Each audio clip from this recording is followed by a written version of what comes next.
So we discussed how Donald Trump is not getting anywhere near the engagement numbers that he used to when he was on all the social media platforms. But this is interesting. So there was a poll where people were asked from Pew Research Center, should Trump be permanently banned? And these are the results. So overall in the country, 50% say he should not be permanently banned, and 49% say he should be permanently banned. And so you can see the breakdown there. You have Republicans and lean Republican, 88% say don't permanently ban him. Only 11% say permanently ban. 95% of conservatives say he should not be permanently banned. And 77% of moderate or liberal Republicans say he shouldn't be permanently banned. Then when you look at the Democratic side, 81% say Dem and lean Dem is 81% he should be permanently banned. Conservative and moderate Democrats, 78% say he should be permanently banned. And for liberal Democrats, 85% say he should be permanently banned. So in some ways, this is a really depressing poll. And in other ways, it's not. So let me try to explain that. To me, this is really depressing because it just shows it's basically a complete partisan tribal divide. So it's like a Republican was banned, and virtually all the Republicans are like, how dare you ban somebody? And everybody who's a Democrat or leans Democratic is like, that's awesome because a Republican was banned. Now, I'm sure if you flip it and it's some Democratic president who gets banned, and of course the reason would matter, so on and so forth, but say something roughly equivalent, right? I still think you would just flip the numbers and it would be a partisan tribal divide and you would still be around 50-50. Or, I really think that would happen. I really think that that's the case.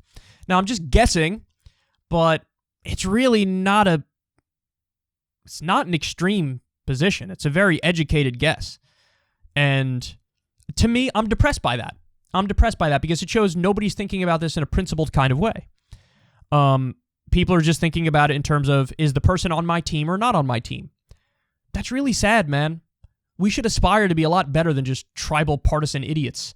We really should. Now, but in another way, this actually is uplifting. And this is positive because, I don't know, you have, right now, Trump's approval rating is like 32%. So it would stand to reason that, hey, maybe the number of people who say he shouldn't be permanently banned is like 32%, just as hardcore supporters. But actually, no, it's 50% say he shouldn't be banned. So that means there are some people who don't agree with him anymore, don't like him anymore, don't approve of him anymore, who are like, I really hate him, but yeah, he shouldn't be permanently banned. That's the positive thought, that at least there's some people, and again, among Democrats, so Democrats and lean Democrats, there's nearly 20% that do say, hey, he shouldn't be permanently banned. Now, granted, that's a low number, but it's something, right? So, I don't know. I guess I'm torn overall how to think about this, how to feel about this. You guys know my personal take on this. I really think that with the attempted insurrection, with the attempted coup, we can't overlook the fact that Trump spoke out of both sides of his mouth. That he said, like, all right, go home because we love our law enforcement. Everybody go home, be safe, everybody be peaceful. But just by the way, of course, this election was stolen and somebody should do something about it. But go home. We love our boys in blue. Go home, please. So he spoke out of both sides of his mouth. So he did egg it on in a way because he's being Weasley about it, but he also gave himself enough wiggle room to be like, I told everybody to go home. What are you talking about? So I don't know. I honestly don't think that's ban-worthy. I don't. I think he would have had a much better case on banning Trump back when he was doing like the North Korea chest thumping where he was like directly threatening violence. That I hear and I'm like, oh, okay. There's a better argument there because there's an argument he's actually violating terms of service in a relatively clear way. But again, I don't think the internet death penalty is the answer. You can't say, hey, you said something or did something that crossed the line, therefore we're going to ban you from all of social media for the rest of your life. I think that shows that Silicon Valley oligarch billionaires are our true overlords, and they get to manipulate public discourse in whatever direction they want. And that's too much power in their hands. And so I think the only way you can approach this in a reasonable fashion is to say, we need to expand First Amendment protections to social media companies and treat them as public utilities. And so then free speech would apply on these platforms. Now, that doesn't mean you can directly threaten violence or dox or harass or abuse somebody. Of course you can't, but that's already against the law. And so it would be against the law in that instance as well. But it'd be an open, transparent process, public process for when you do get rid of somebody from social media. And it would be very rare because we lean heavily on the side of freedom of speech. So that's my take on it.